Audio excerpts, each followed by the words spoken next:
commencé à 4 ans et c'est grâce à mes parents, à toute ma famille parce que mes parents faisaient du badminton et ma grande sœur en faisait du coup avant moi. Et je pense que quand j'étais petite, je l'ai suivi sans réfléchir.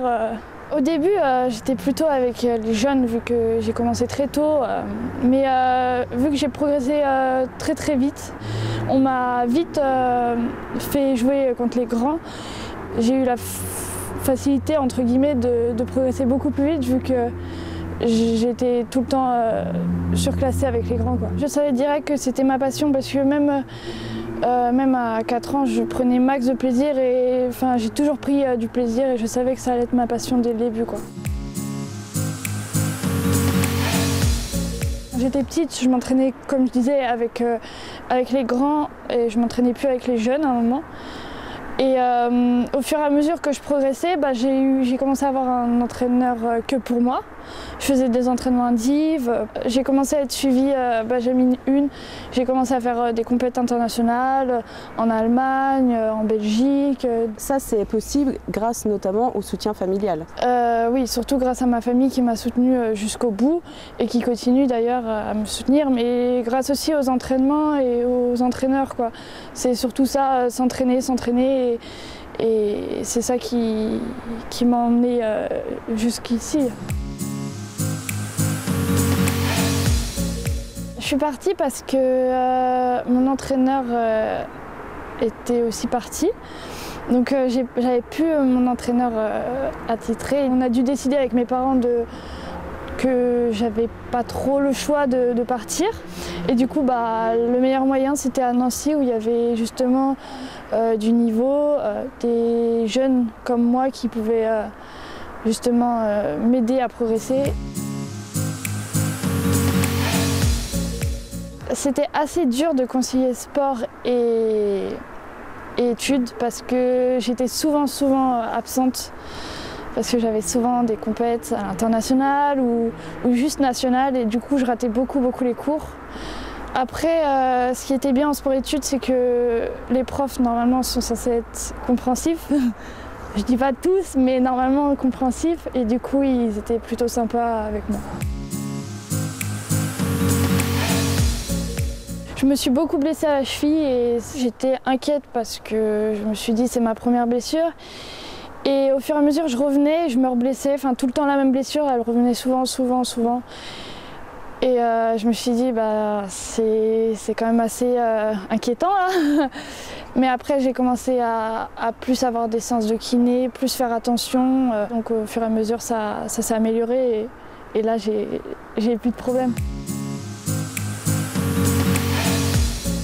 Ça m'a beaucoup apporté parce que déjà cette équipe elle est entourée de jeunes comme moi, de jeunes espoirs. Et du coup c'est plus facile de faire sa place parce que on est entouré de jeunes comme nous et on a les mêmes délires, on sait ce qu'on veut et c'est beaucoup plus facile. Et même l'ambiance est super. Je me suis direct bien intégrée. C'est justement en venant de mes blessures que j'ai senti que j'étais beaucoup moins forte en simple, que j'avais perdu de la vitesse, j'avais perdu ce que j'avais avant. Et du coup, on a essayé de faire un peu de double et ça m'a beaucoup plu. Notre style de jeu, je dirais qu'elle est complémentaire. On attaque beaucoup, on peut reprendre l'attaque direct en défense. Notre jeu est hyper complémentaire, du coup c'est pour ça que je pense que ça marche. Vous êtes une bonne équipe. Oui. Puis en dehors on s'entend bien, donc ça aussi ça qui joue, quoi. Le mix, je commence à faire mes débuts, parce que j'étais beaucoup privilégiée sur le double au début. Et je commence de plus en plus à m'entraîner en mixte et on va voir comment ça se passe. Je sais que le senior c'est totalement un autre monde comparé aux jeunes.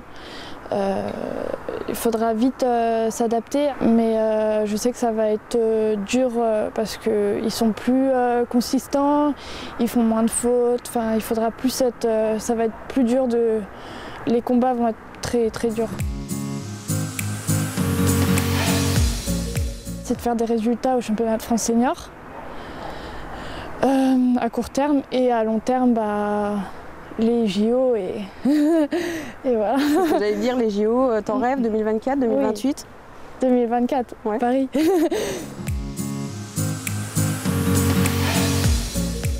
La compétition, c'est un peu l'essence du sportif.